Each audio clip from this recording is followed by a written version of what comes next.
Hey Tia, your house is looking desolate today.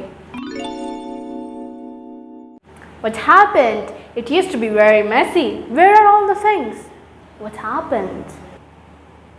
Oh, actually my mom came over to pay me a visit and she cleaned my whole house and did all of this because she saw that my house was messy and I had too many unnecessary things here. Oh, that's what I was thinking about, as you are an indolent person. How could you clean this big messy house? Is that supposed to be an insult? Never mind. And you know, it took a lot of time to make this room look spotless.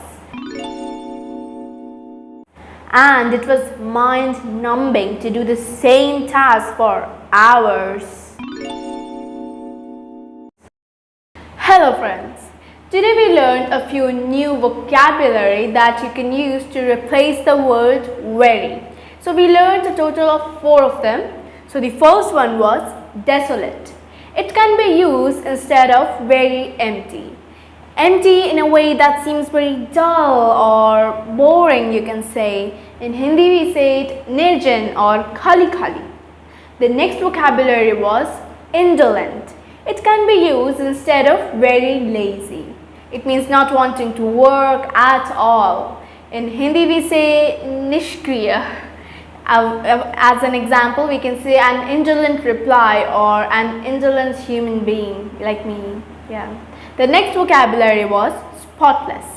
It can be used instead of very clean. It's a very common one, but we don't generally use it. We say very clean instead of that. So next time we can use spotless instead of saying very clean. In Hindi, we say bedag or saaf suthra. The fourth and the last vocabulary was mind-numbing. It can be used instead of very boring, an extremely boring task. In Hindi we say ubau. For example, a mind-numbing task or a mind-numbing work.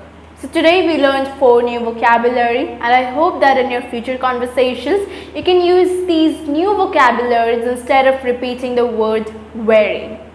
So if you enjoyed this video, don't forget to leave a like and subscribe to my channel and also leave your comments. I love to read them and they motivate me a lot. So bye bye, I'll meet you soon in the next video.